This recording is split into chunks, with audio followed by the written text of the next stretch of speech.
It's Monday, July 15th. I'm Lucy Steiner. And I'm Sam Cedar. Which of these stories will you be talking about today?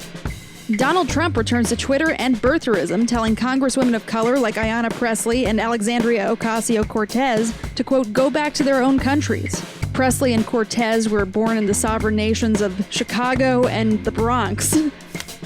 Meanwhile, new national poll numbers show Trump falling way behind a number of Democratic challengers in head-to-head matchups.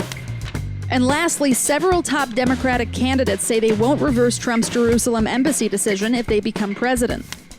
You are listening to Majority FM's AM Quickie, and these are the stories you need to know. Story number 1. President Donald Trump returned to his birther roots on Sunday, tweeting that progressive Democratic Congresswomen of color should, quote, go back and help fix the totally broken and crime-infested places from which they came. Trump was likely referring to a group of progressive freshmen that includes Representatives Ilhan Omar, Rashida Tlaib, Ayanna Pressley, and Alexandria Ocasio-Cortez, all of whom are U.S. citizens, obviously, who have strongly criticized the president and his policies. House Speaker Nancy Pelosi quickly came to their defense in response to Trump's attack, but just as quickly, Pelosi added that she still hoped to work with the president on a, quote, humane immigration policy that reflects American values. With friends like these, who needs unhinged bigots? Story number 2. A new poll from NBC News and the Wall Street Journal shows President Donald Trump behind many of his Democratic opponents in the 2020 election. According to the poll taken in July, Joe Biden leads Trump by 9 points, Bernie Sanders is beating him by 7, Elizabeth Warren is winning by 5, and Kamala Harris has a 1-point lead over the president. NBC News noted that Trump is faring far worse than President Barack Obama did in the exact same poll at this point in the 2012 election cycle. In that poll, Obama held a 1-point edge over eventual Republican nominee Mitt Romney. Hey, Majority.fm's AM Quickie is fueled by justcoffee.coop. Just Coffee is a worker-owned coffee roaster based in Madison, Wisconsin that has sponsored the Majority Report for nearly a decade. Check out their collection of fair trade roasts, including our own Majority Report blend, and regardless of what you order, receive 10% off of your order when you use the code MAJORITY at checkout. All shipping, of course, is free. That's coupon code MAJORITY at justcoffee.coop.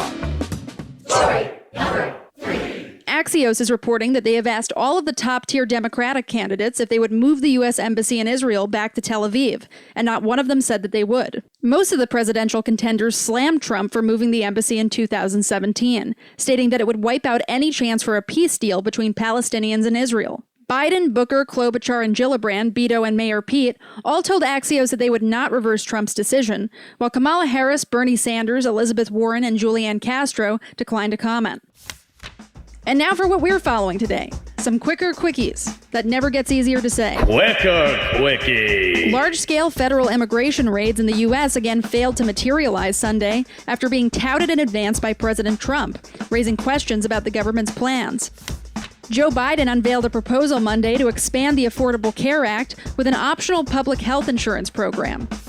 Trump is thinking about ditching Commerce Chief Wilbur Ross after his big census question defeat.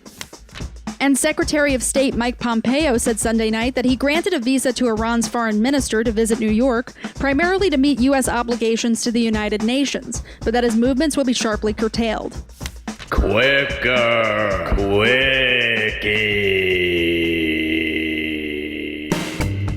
That's it, folks. Thanks for listening to Majority.fm's AM Quickie. Sam? Hey, thank you, Lucy. Don't forget to check out the Majority Report today at noon for our live show, or later, wherever your podcasts are found.